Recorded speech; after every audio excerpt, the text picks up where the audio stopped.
Bismillahirrahmanirrahim. Assalamualaikum warahmatullahi wabarakatuh. Selamat pagi dan salam sejahtera dan selamat menjalankan ibadah puasa kepada bis kita semua ya.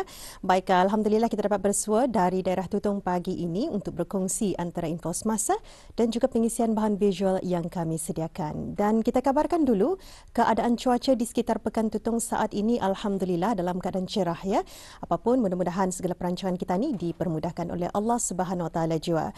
Baik, kita kongsikan dulu antara acara yang akan berlangsung pada hari ini iaitu 15 April 2023 bagi program Kembara Amal Ramadan 1444 Hijrah, anjuran Kementerian Kebudayaan Belia dan Sukan. Jadi bagi daerah Tutong akan diadakan pada pagi ini iaitu kawasan yang terlibat ialah di Kampung Sinaut, Kampung Bukit Udal, Kampung Bukit Bang Dalam dan Kampung Rambai. Ya, dan berikutnya pula antara acara yang berlangsung pada hari ini juga pada pukul 5 petang nanti akan diadakan majlis khatam Al-Quran dan penyampaian derma kepada anak-anak yatim dan orang kelainan upaya bagi Kampung Kriam ya sempena bulan Ramadan. Acara ini akan tertumpu di Masjid Kampung Kriam Tutong pada pukul 5 petang nanti. Baik, ada beberapa lagi maklumat ingin saya sampaikan, tetapi sebelum itu kita beralih dulu menyaksikan bahan visual yang kami sediakan.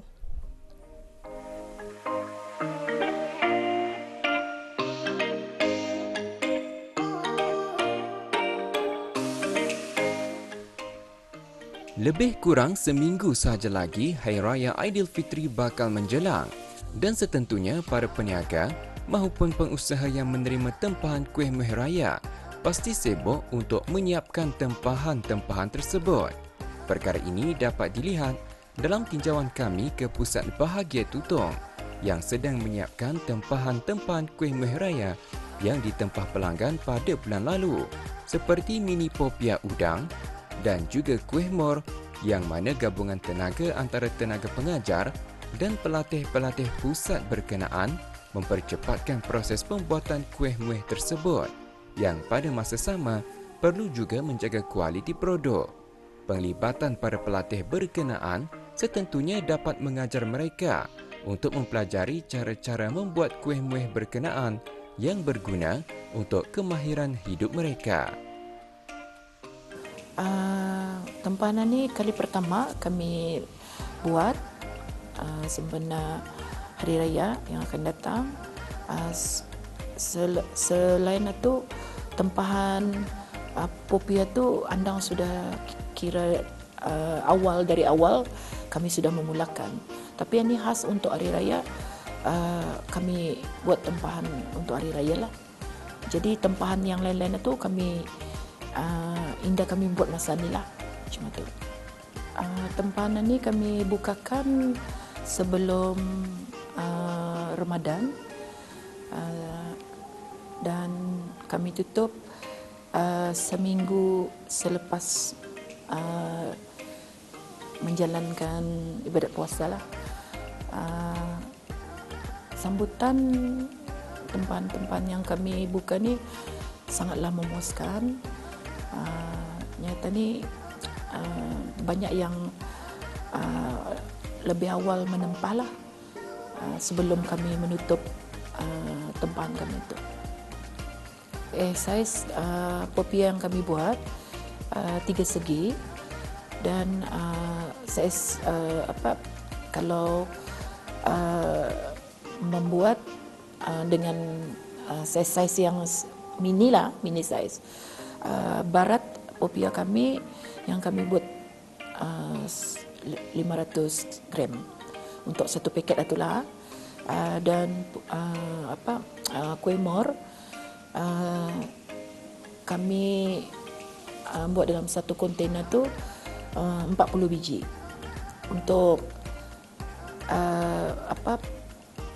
customer-customer kami mampu milik lah untuk memiliki popia dan kuih mor.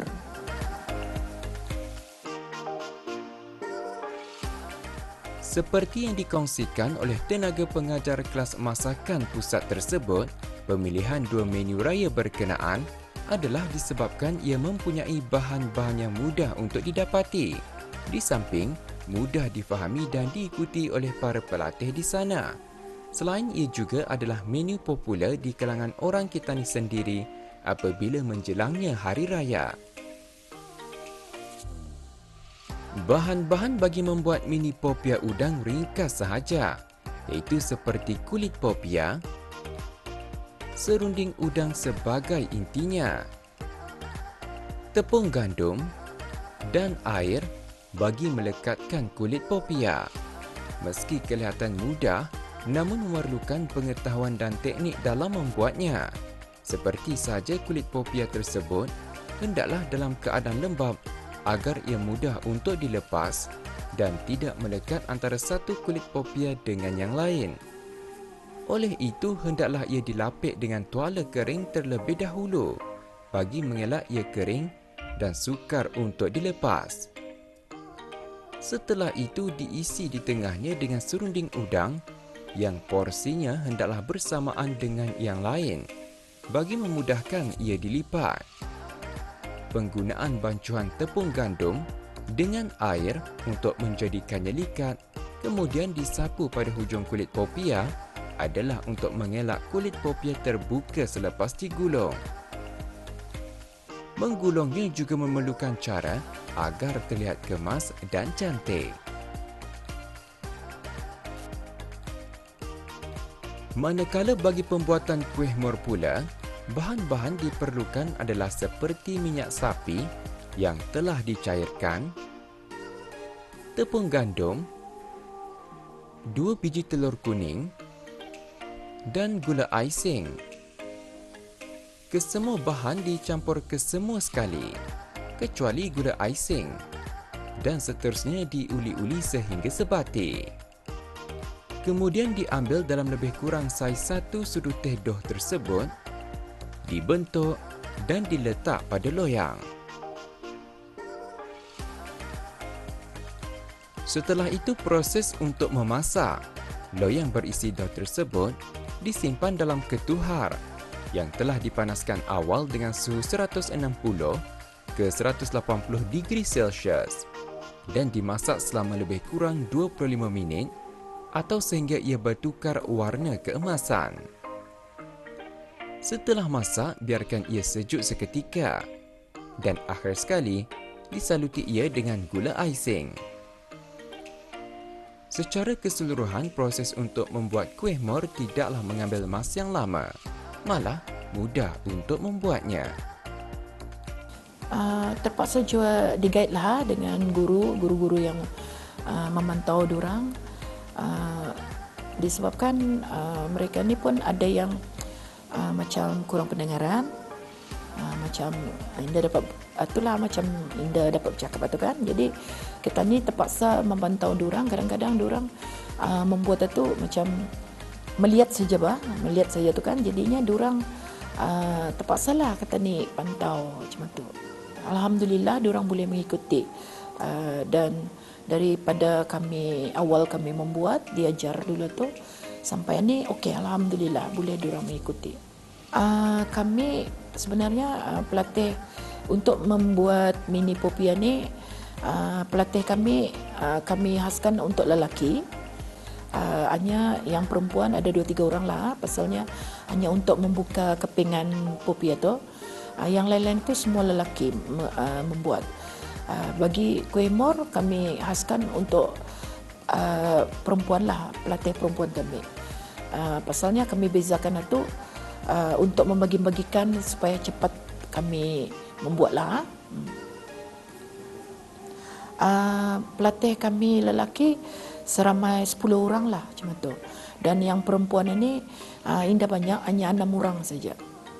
Untuk yang kami khaskan untuk membuat itulah, membuat popia sama dengan kuih mor. Ada bezanya mengajar kelas dewasa dengan yang pelatih-pelatih kata ni industri ni kan. Sekiranya pelatih kelas dewasa semua yang macamnya kata ni orang macam ibu-ibu lah, ibu-ibu atau senang untuk macam tadi arahkan dan fahamkan. Kalau yang bagian ni, diorang ni dikirakan orang-orang istimewa ni, kesabaran untuk kita ni melatih diorang. Kadang-kadang walaupun diajar 2-3 kali masih jua sama dibuat, tapi ia tak terpaksalah. Kesabaran itulah yang membuatkan kita ni untuk tambah untuk mengajar diorang lah macam tu. Sehingga diorang boleh membuat sendiri, menjadi bisnes diorang nanti akan datang, insya-Allah. Mudah-mudahan lepas itu macam, tapi mesti ada macam memantau juga lah. Macam kalau barangkali di rumah mungkin ibu bapa boleh menolonglah, kakak ke peradian apa tu. Kalau yang macam di pusat ni terpaksa kami yang mencuba untuk meneruskanlah, kira melatih-latih diorang kan. Itu saja. Ya tu cuma harapan kami ni supaya diorang dapat didikari sendiri, macam membuatkan yang menempah, boleh membuat tempahan sendiri dan mengantar-ngantar macam yang kata ni ke kedai ke mana, dan macam kawan-kawan apa kan, macam tu. Itu sajalah harapan kami.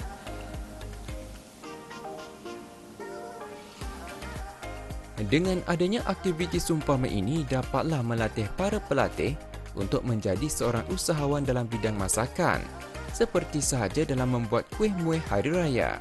Selain itu, Pusat Bahagia Cawangan Daerah Tutong juga akan sentiasa bergerak aktif dalam memberikan bimbingan buat para pelatihnya dalam pelbagai bidang kemahiran hidup, agar para pelatih dapat mengaplikasikan kemahiran mereka yang dipelajari dalam kehidupan harian mereka.